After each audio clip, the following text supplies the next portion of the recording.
নমস্কার, আজকে আমি আরেকটা ভিডিও নিয়ে চলে এসেছি। বারবার ভিডিও দেওয়া হচ্ছে। ঘটনাটা হচ্ছে আজকে ফেলুদার ট্রেলার এসছে একটু আগে।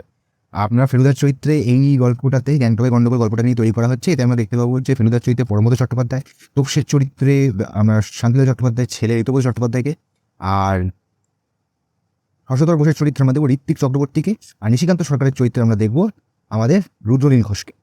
এবার ঘটনাটা হচ্ছে ট্রেলারটা দেখে অনেকেই, টিজার দেখে অনেকে দুচ্ছাই করেছে, অনেকেরই ভালো লাগেনি ব্যাপারটা। তো ট্রেলার দেখে আমার যদি বক্তব্য, আমার টিজার দেখো বা ট্রেলার দেখো, ফেলুদা হিসেবে পরমব্রতকে কিন্তু ততটা খারাপ লাগছে না। হ্যাঁ, অ্যাজ বুক প্রেডিকশন অর্থাৎ বইয়ের ফেলুদার মতো হয়নি, ঘটনা এটা হওয়া সম্ভব নয়। তার চুলের স্টাইল সেরকম হয়নি, করা হয়নি, হয়তো তাকে ভালো লাগবে না বলেই করা হয়নি, করলে যাই না ভালো খারাপ হতে। ঘটনাটা গল্পটা আমরা জ্ঞানটকে গণ্ডগোলের গল্প সবাই যায়, ওটা বলার কিছু নেই, আমরা হাজারবার শুনেছি, হাজারবার পড়েছি। তপসের চরিত্রে ঋতব্রতকে একটু বেড়ে পাকা জাতীয় লাগে। এছাড়া কাজ টাজগুলো সেখানে সিধুরাটা চরিত্রে বিপ্লব চট্টোপাধ্যায় ভালো লাগছে দেখতে, বেশ ব্যাপার। ফেলুদার হাতে ফোন দেখতে ভালো লাগে, সমস্তটাই ঠিক আছে।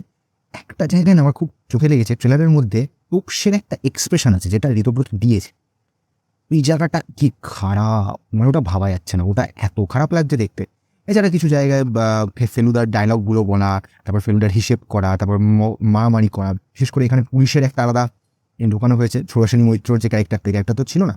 এছাড়া সেই মঠের মধ্যে যা যা ঘটনা, ট্রেলার দেখে প্রমিসিংই লিখেছে, কালারের কাজ বলুন সবই মোটামুটি বেশ ভালো দেখতে। খারাপ আশা করি লাগার কথা নয়, কিন্তু পরমব্রত যা ট্র্যাক রেকর্ড পরমব্রত চট্টোপাধ্যায়, ওনার আগের ফেলুদাটাও মডার্নাইজ করতে গেছিলেন, তারপর সেটা ফ্লপ করে। এখন কি হবে বলা যাচ্ছে না, তবে যেটুকু আমার ধারণা ট্রেলার দেখে তো বেশ ভালোই লাগবে, লোকে দেখবেও। ফেলুদার একটা আলাদা কাটতি থাকে, যেই যেমন করে বানায় লোকে দেখ। আর পরমব্রতর একটা প্লাস পয়েন্ট আছে, সেটা তো মানতেই হবে, পরমব্রত লম। এবার ফেলুদা করতে গেলে প্রথম ক্রাইটেরিয়া যেটা লাগে সেটা হচ্ছে লোকটাকে লম্বা হতে হবে। এবার যেহেতু লম্বা লোক দরকার, তাই ফেলুদার চরিত্রে পরমব্রত যে একেবারে যাচ্ছে তাই রকমের খারাপ লাগছে দেখতে তা কিন্তু নয়। Parambrata is quite enough for Feluda.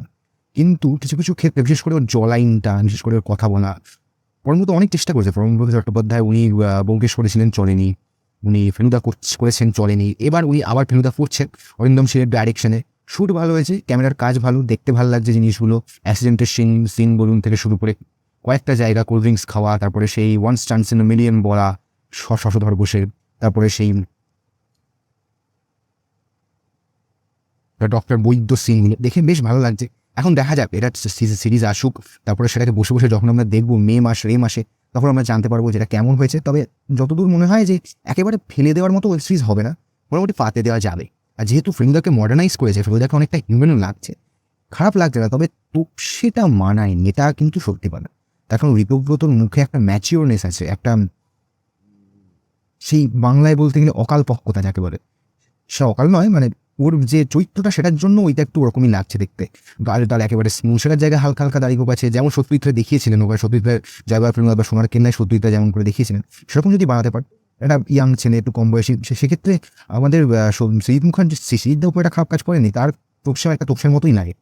এটা যদি করতে পারতো হয়তো ভালো হতো, কিন্তু তাছাড়া বাকি চরিত্রগুলো বেশ খারাপ লাগছে না। এবার দেখা যাক কতটা কীভাবে পুল অফ করতে পারে, কতটা অভিনয়ের দিক থেকে বলুন, ক্যামেরার কাজ বলুন, তারপরে সিরিজটাকে বেঁধে রাখা বলুন। কারণ সত্যজিৎ রায়ের গল্প থেকে সিনেমা বানালেন যে সেটা একেবারে মারদাঙ্গা হিট বা ভালো হবে তার কোনো মানে নেই। হিট হতে পারে, কারণ সত্যজিৎ রায়ের গল্প, ফেলুদার গল্প দেখার একটা মার্কেট আছে। এটা ভালো হবে কিনা সেটা পরের কথা। তো এই ব্যাপারটা আমি এখানেই রাখছি, আজকের মতো এখানেই, নমস্কার।